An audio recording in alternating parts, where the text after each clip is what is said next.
오늘 우리에게 주신 말씀은 신약성경 누가복음 17장 12절에서 18절까지의 말씀입니다.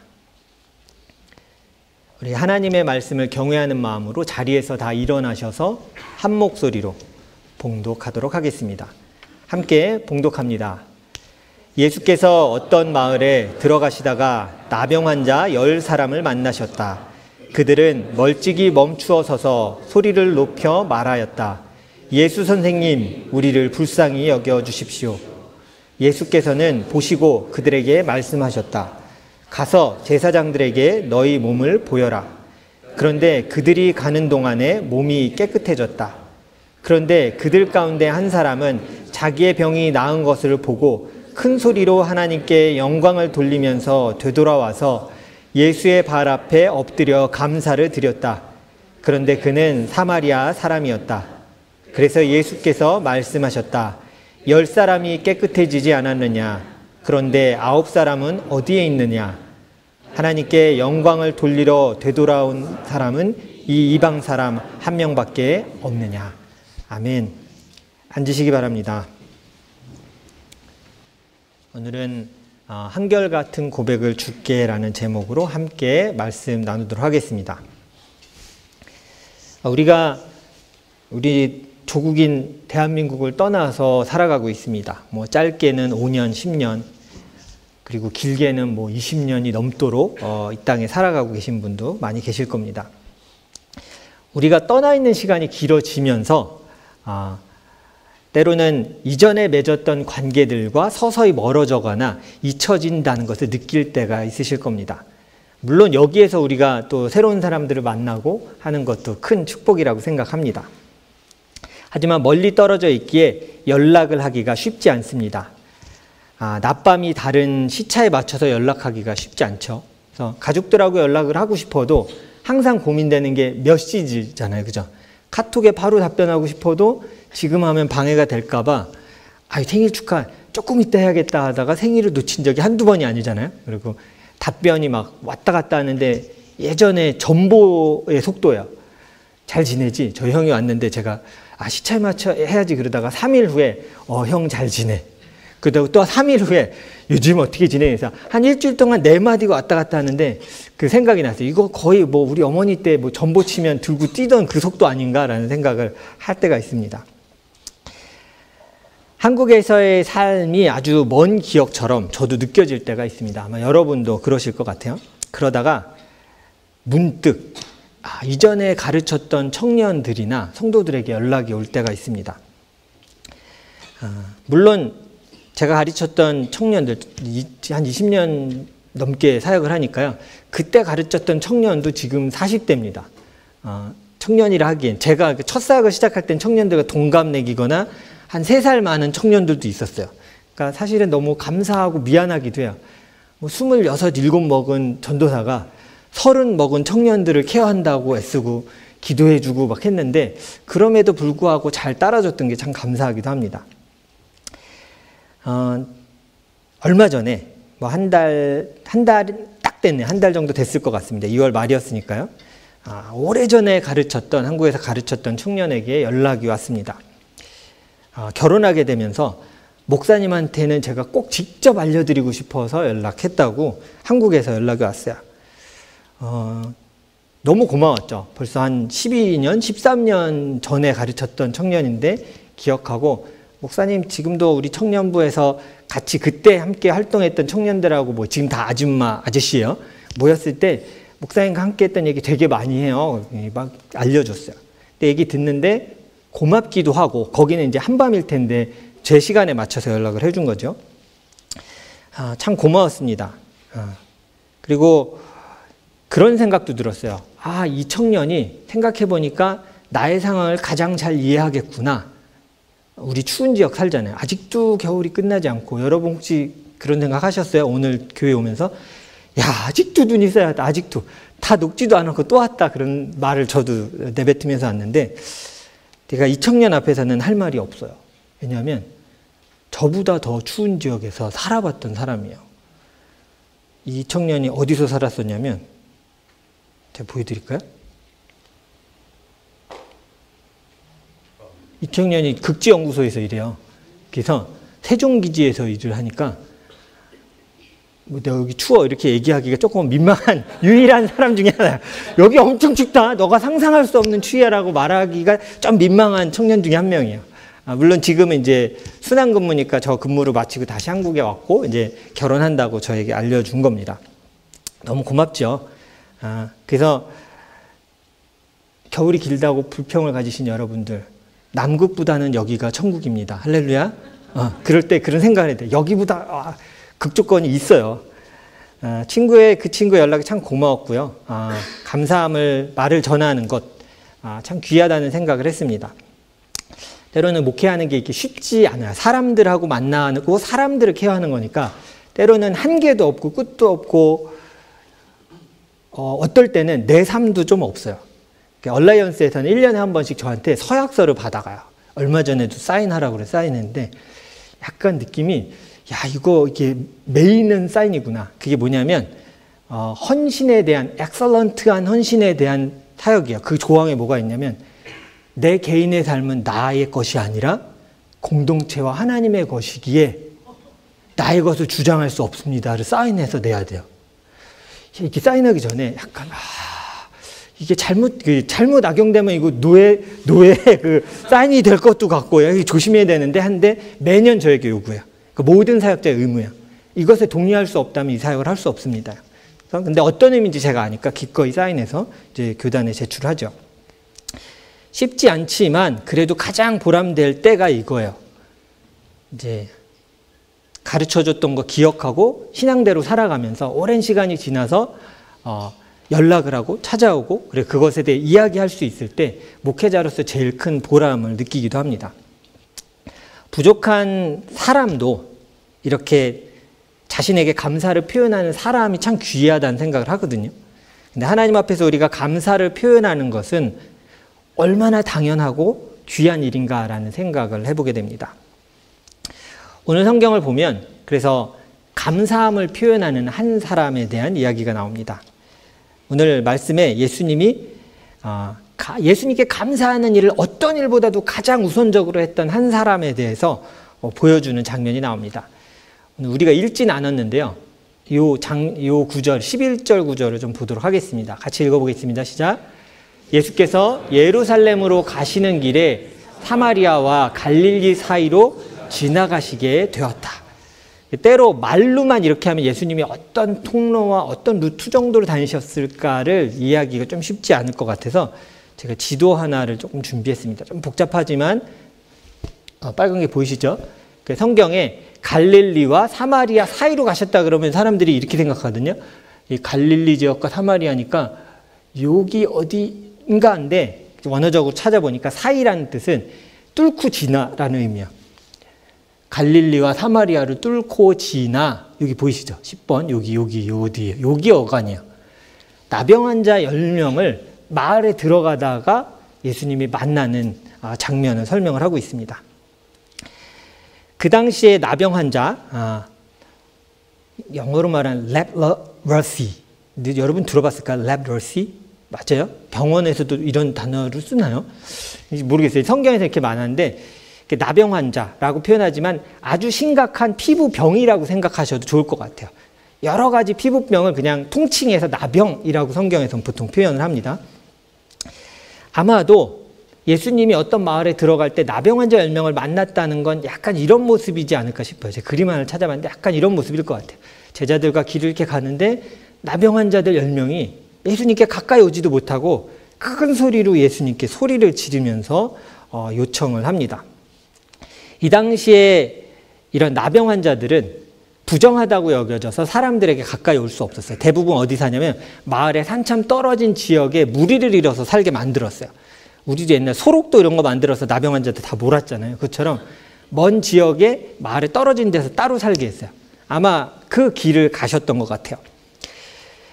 그래서 율법으로 사람들에게 가까이 오는 게 금지되어 있었기 때문에 이들이 멀리서 예수님께 말했습니다. 성경을 보면 이렇게 표현해요. 읽어볼까요? 소리를 높여 말하였다. 예수 선생님, 우리를 불쌍히 여겨주십시오. 거리가 상당했다는 걸 얘기하는 거야. 가까이 갈 수는 없어요. 근데 우리가 여기 있다는 것 좀 알려야 되니까 예수님! 저희를 불쌍히 여겨주십시오. 사람들에게 가까이 가면 율법을 어긴다는 걸 알고 있는 유대인들이기 때문에 가까이 갈 수가 없었어요. 그래서 소리를 높여서 외쳤습니다. 예수님이 그 소리를 들으셨고요. 다른 사람들은 부정하다고 쳐다보지도 않고 돌보지도 않는 그들을 향해서 다가가셔서 이렇게 말씀을 하셨습니다. 가서 제사장에게 너희 몸을 보여라. 이렇게 얘기하셨어요. 너희가 치료될 것이다. 이렇게 얘기한 게 아니라 가서 보여라. 이건 어떤 의미냐면 치료가 됐을 때 제사장에게 가야 되는 율법이 있거든요. 그러니까 너희가 치료될 것이니 가거라 라고 말씀하신 거예요. 10명의 나병 환자들이 예수님의 이 말씀을 듣고 제사장에게 가려고 성경을 보면 움직였습니다. 여러분 이거 믿음이 있는 거예요. 어떤 분들은 9명 믿음이 없고 1명만 믿음이 있다고 생각하는데 믿음이 있는 겁니다.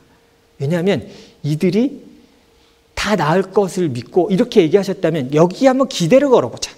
저분이 능력이 있으신 분이니까 저분 말 한 번이라도 한번 들어는 보자. 이 뭐 믿음이 크고 작고 이걸 떠나서 작은 믿음이라도 일단 있었어요. 기대를 걸었어요. 그래서 예수님의 말씀을 듣고 순종해서 그 길을 떠납니다. 제사장을 보기 위해서. 예수님이 말씀하셨으니 해주시겠지. 한번 잘 보세요. 그런데 그들이 언제 나았다고 성경 기록해요? 가는 동안에. 그러니까 예수님이 가라 그랬을 때 샥 나은 게 아니라 이 상태로 어떻게 제사장한테 가라는 거지? 근데 가라고 하셨으니까 가기 시작했어요. 근데 가는 동안 보니 몸이 나은 거예요. 이 10명이 예수님께서 치료해 주셨음을 가는 동안에 깨닫게 된 겁니다. 이들의 작은 믿음과 바람에 주님께서 응답을 해 주신 거죠. 근데 성경을 보면 9명은 제사장에게 가서 보인 후에 자신의 삶의 자리로 돌아갔습니다. 그런데 1명은 예수님께 돌아와서 감사를 표현한 장면이 나오죠. 예수님께 몇 명이 돌아왔을까요? 1명. 11조 같은 사람이 돌아왔어요. 10분의 9는 어디로 갔고 10의 1은 다시 주님을 찾아서 왔습니다. 그런데 예수님이 그 사람이 어디 출신이고 어떤 신분인지를 알고 계셨어요. 같이 한번 읽어보겠습니다. 시작. 예수께서 말씀하셨다. 10사람이 깨끗해지지 않았느냐? 그런데 9사람은 어디 있느냐? 하나님께 영광을 돌리러 되돌아온 사람은 이 이방 사람 1명밖에 없느냐? 이 사람이 사마리아인인 걸 알 수 있었어요. 형태도 좀 다르니까. 사마리아인은 유대인과 이방인의 혼혈이잖아요. 그러니까 보면 그게 안다고요. 사마리아인만 하나님께 영광을 돌리러 돌아온 것이냐라고 얘기했어요. 오직 이방인 한 사람만 돌아왔습니다.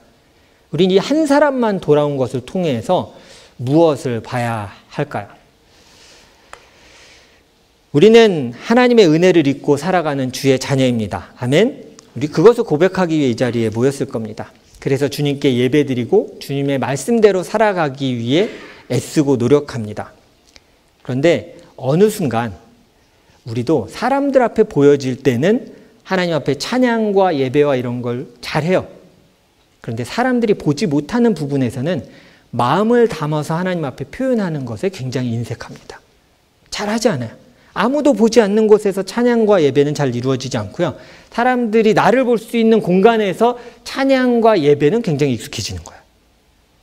이게 어느 순간 우리들에게 익숙해지면 예배와 찬양에 마음을 담는 그 행동들이 사라지기 시작합니다. 오늘 이 사람들, 돌아오지 않은 그 9명은 이렇게 생각했을 거예요. 고쳐주셨구나를 깨달았어요. 하나님의 위대한 선지자인가 보다는 깨달았어요. 그러나 깨달은 것이 전부인 양 내게 맡겨진 절차만을 지켰습니다. 그 절차 그거예요. 나병 환자에서 나음을 얻었다면 제사장에서 가서 보여서 승인을 받아라. 이게 율법이었거든요. 10명의 나병 환자들을 다시 한번 좀 살펴보도록 하겠습니다. 이들이 제사장 앞에 갔다라는 거 성경은 얘기하고 있어요. 이건 율법적으로 정결의식을 하라는 거예요. 그래서 가서 깨끗함을 받았구나 그러면 바로 마을에 갈 수 있는 게 아니라 제사장에게 승인을 받아야 돼요. 이 사람은 깨끗하게 되었습니다. 선포되어야지 다시 일상으로 돌아가고 마을로 들어갈 수 있었던 거예요. 깨끗하다는 걸 인정받는 행동이죠. certified clean 돼야만 다시 들어갈 수 있는 거였어요. 예수님은 이들에게 고침을 받고 일상을 돌아가도록 허락하신 거예요. 이 9명도 주님께 감사한 마음은 분명히 있었습니다. 그러나 행동하지는 않았어요. 다 아시겠지, 내 상황을. 혹은 난 고침을 받을 만한 사람이야. 내가 하나님 앞에 괜찮게 살았거든. 혹은 난 언젠가 이런 날이 올 줄 알았어 라는 마음으로 감사함은 알아요. 기억해요. 그러나 그것으로 하나님 앞에 어떤 행동도 하지 않았던 모습을 볼 수 있습니다. 이들의 감사는 공식적인 거에선 있었어요. 제사장 앞에 가고 제사장이 선포해주고 사람들 앞에서 이 사람이 깨끗하게 되었다라는 퍼블릭한 이 선포에는 관심이 있었습니다. 그러나 하나님과 나 1대1의 관계에서 하나님 앞에 감사하는 그 마음에는 관심이 없었어요. 퍼블릭하게 인정받았고 됐어. 지금 이 사람에게 중요한 건 뭔지 아세요? 사람들의 시선과 내 일상이에요. 내 삶으로 돌아갈 수 있어. 야호! 거기에서 끝난 겁니다. 그런데 이 한 명의 사마리아인은 자신이 얻은 치료와 회복이 예수께로부터 왔음을 기억했어요. 그리고 예수께 감사를 표현하기 위해 예수님을 다시 찾아왔습니다. 그러니까 가만히 성경에도 없습니다. 가만히 생각해 봤는데 어디서 다시 예수님 만났을까? 아마도 고침받았으니까 이 사람도 마을에 들어갈 수 있었을 거 아니에요. 그죠? 마을 어귀나 들어가기 전이나 마을 안에서 예수님을 찾아서 만났겠죠. 예수님, 제가 그때 치료해 주셨던 그 사람입니다. 예수님 감사합니다. 성경을 보면 큰 소리로 하나님께 찬양하며 예수님을 찾았다라고 얘기합니다. 이 사마리아인은 절차와 사람들의 시선보다는 보이지 않아도 내가 감사를 온전히 예수님께 표현하고 싶어 했어요. 아무도 모르잖아요. 공식적인 퍼블릭이 아니야. 나 어떡하지가 아니라 아무도 몰라도 돼. 그런데 나에게 은혜를 베풀어 주신 그 주님께 나는 감사를 표현할 거야. 절차도 율법도 필요하지 않았어요. 그 마음으로 예수님께 다가가고 싶어 했습니다. 사람들 앞에 드러내는 감사와 찬양, 절차, 이거 참 중요합니다. 이것도 마음이 있어야 되거든요. 이것도 아주 중요합니다. 하지만 더 힘든 건요, 아무도 알지 못하는 내 삶의 분야와 그런 삶의 부분에서 하나님을 찬양하고 감사를 표현하는 거예요. 두려워해서 하는 게 아니라 내게 삶을 회복시켜 주시고 살아가게 하시는 은혜를 기억하기 때문에 아무도 보지 않아도 감사와 찬양을 주 앞에 드리는 거예요. 마음을 담아 드리는 찬양, 예배, 그리고 아무도 모르게 내가 드리는 예물, 아무도 칭찬해 주지 않는 섬김과 사랑. 이건 퍼블릭한 게 아니에요. 하나님만 아실 수 있는 부분이에요. 그런데 이것을 기억했던 거예요. 모두가 다 볼 수 있는 게 아니라 아무도 모를지라도 내게 은혜를 베푸신 하나님과 예수님께 나는 이 감사함을 표현할 거예요. 이것을 아는 사람이 바로 그 사마리아인이었습니다. 이 사람의 특징이 있습니다. 이제 굉장히 빨리 가죠. 벌써 이제 4번입니다. 힘을 내십시오. 여러분, 이렇게 사마리아인이 예수님을 찾아왔던 이 행동을 보면 이 사람의 믿음과 삶이 얼마나 한결같은지를 좀 볼 수 있습니다. 10명의 환자가 예수님께 혹시 뭐라고 외쳤는지 아세요? 기억나세요? 저기 써 있는데. 우리를 불쌍히 여겨주십시오. 보통 아파요. 치료받아야 되면 예수님께 뭐라고 외쳐야 돼요? 고쳐주세요. 나를 건강하게 해주십시오. 저의 일상을 회복시켜 주십시오. 이렇게 얘기해야 될 거예요. 근데 이들이 얘기했던 건 우리를 불쌍히 여겨주십시오. Mercy on us. Mercy on me. 이렇게 얘기했어요. 불쌍히 여겨주십시오. 우리를 불쌍히 예전 성경에 불쌍히 여겨주소서. 이렇게 얘기했죠. 겸손한 마음으로 자신들에게 은혜를 베푸시기를 구했어요. 구해서 받았습니다. 그런데 몇 명만 돌아왔어요? 한 명이 돌아왔어요. 근데 이 돌아온 한 명의 자세를 한번 잘 보십시오. 16절이거든요. 한번 보세요. 예수의 발 앞에 어떻게 했다고요? 엎드려 감사를 드렸다. 이렇게 성경은 얘기하고 있습니다. 발 앞에 엎드렸다는 게 어떤 의미일까요? 그분에게 경배와 그 경배하면서 자신을 낮추는 행위예요. 난 당신에게 은혜를 입은 자입니다요. 구약 성경에도 많이 나오는 장면이에요. 발 앞에 엎드린다는 건 뭐냐면 난 당신에게 은혜를 입은 존재입니다를 표현할 때 발 앞에 엎드려요. 종이 주인의 앞에서 엎드려서 발을 닦는 것처럼. 나를 불쌍히 여겨주십시오라고 얘기했던 거예요. 그는 다시 주님께 찾아와서 한결같은 고백을 한 거예요. 자신이 처음에 예수님께 부르짖었을 때, 10명과 함께 부르짖었을 때 뭐라고 그랬어요? 나를 불쌍히 여겨주소서. 근데 나병을 치료받고 다시 주님을 찾아와서도 예수님 앞에서 나는 당신의 은혜를 입은 자입니다를 기억한 거예요. 겸손하게. 난 여전히 당신에게 은혜를 입어야 하는 존재입니다. 나를 불쌍히 여겨주십시오. 엎드렸어요. 뭐가 다른지 아시겠죠? 어떤 사람은 내가 간구하고 원할 때에 그것을 이루면 난 더 이상 불쌍한 존재가 아니에요. 그러나 하나님의 사람은 나를 불쌍히 여겨주소서라고 주께 부르짖고 주님께서 그 응답을 해주셨을 때에도 여전히 주 앞에 엎드리는 거예요. 나는 주님의 은혜를 입은 자이며 여전히 당신이 나를 불쌍히 여겨주셔야만 합니다. 그것이 나의 살 길입니다. 돌아오지 않는 이들의 마음은 어떤 마음이었을까요? 그 9명은요. 어려울 때는 은혜가 필요하다라고 불쌍히 여겨달라고 말했지만 모든 것이 회복되었을 때는 그 은혜가 어디서 왔는지 잊은 거예요. 마음을 다해 감사하기보다는 사람들 앞에 보여지는 절차와 시선만을 생각했던 거예요. 우리는 어떤 마음으로 하나님 앞에 감사를 표현합니까? 우리의 기도에는 나를 불쌍히 여겨주십시오라는 그 겸손한 고백이 담겨 있습니까? 우리의 삶이 형통하고 잘 풀릴 때에도 한결같은 그 고백이 우리에게 있습니까? 우리가 주의 은혜 앞에 감사와 감격이 없다면 사실 그거는 은혜가 없어서가 아닙니다. 주님 앞에서 우리의 겸손함이 사라진 거예요. 나를 불쌍히 여겨달라고 말하기에는 내가 너무 컸어요. 그렇게 불쌍히까지는 안 여겨주셔도 제가 살아갈 수 있을 것 같습니다. 전 살만합니다. 이제는 제가 간절히 바랬던 거 다 이루어졌으니까 그냥 두셔도 괜찮게 살 수 있습니다. 할 때 찾아올 수가 없어요. 나는 그럴 만한 사람이거든요. 주님의 은혜 앞에서 겸손함이 사라졌으며 하나님이 보고 계심보다 사람들의 시선이 더 중요해진 거예요. 우리가 드리는 예배와 찬양과 예물과 시간과 행동과 섬김에 주님에 대한 은혜를 담아내야 합니다. 여러분, 은혜 입은 자이라고 아까 제가 처음에 여러분에게 물었을 때 아멘 하셨잖아요. 그죠? 그럼 동일하게 오늘 우리가 고백해야 될 것은 여전히 나는 주의 은혜가 필요한 자입니다. 나를 불쌍히 여겨주소서.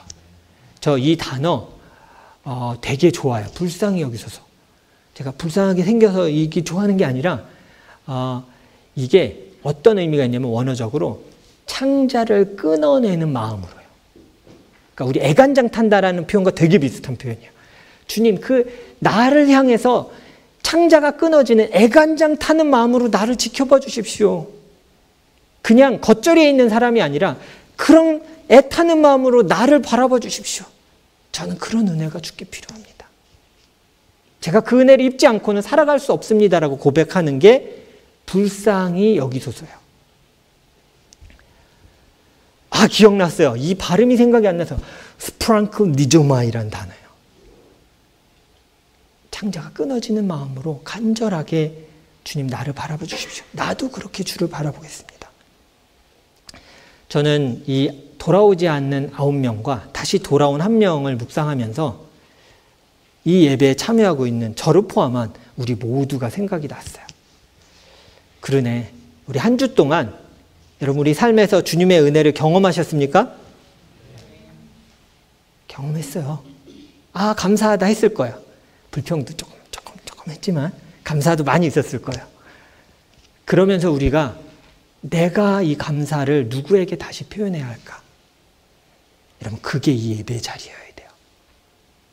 난 주의 불쌍히 여김을 받고 주 앞에 나가 다시 찬양하고 예배해야만 합니다. 왜요? 난 주의 은혜가 필요한 자이기 때문입니다. 불쌍히 여김을 받아야 이 땅 가운데 살아갈 수 있는 자임을 고백하는 거예요. 어느새 규칙적이고 정기적인 신앙의 루틴에서 우리는 마음을 담는 법을 잊어버렸을 수도 있습니다. 여러분, 그래서 우리가 정신 차려야 돼요. 이 루틴은 때로 마음을 담는 훈련을 못하게 만들어요. 그냥 시간이 됐으니까 찬양하고, 시간이 됐으니까 예배드리고, 시간이 됐으니까 애찬하고, 시간이 됐으니까 기도하고, 그 하나하나에 나를 불쌍히 여기소서라는 마음을 담아내지 못하는 거예요. 저는 주일에 주 앞에 돌아오는 우리 모든 성도들이 다시 하나님 앞에서 이 마음으로 나아갔으면 좋겠어요. 같이 해볼까요? 나를 불쌍히 여기소서. 이 사마리아인은 처음에 외쳤던 마음과 다시 돌아와서 주 앞에 눈물을 흘리며 감사로 그 발 앞에 엎드리며 동일한 고백을 한 거예요. 여전히 나는 당신의 불쌍함을, 인자하심을 받아야 하는 사람입니다. 나를 불쌍히 여겨주십시오. 내가 주의 은혜를 입은 자입니다라고 눈물로 다시 고백하는 이 사순절이 되기를 바랍니다. 십자가의 은혜를 회복해야 할 때입니다. 기도하면서 십자가의 그 은혜를 묵상하십시오. 그리고 이제 남아있는 이 사순절 기간 동안 다시 기도하세요. 주님, 나를 불쌍히 여겨주십시오. 어쩔 땐 하나님이 잘 느껴지지 않을 거예요. 그러면 큰 소리로 외치세요. 마음으로라도 주님, 나를 불쌍히 여겨주십시오. 여지까지 난 주의 은혜로 살아왔고 여전히 주의 은혜가 나에게 필요합니다. 내가 주를 떠나서 어디로 갈 수 있겠습니까? 우리 이 고백이 다시 주님 앞에서 시작되었으면 합니다. 십자가 앞에서 다시금 나를 불쌍히 여겨달라고 한결같은 고백을 하신 여러분 되기를 바랍니다. 다시금 주님 앞에서 그 겸손한 고백이 시작되는 여러분 되시기를 주님의 이름으로 축원합니다. 함께 기도하겠습니다.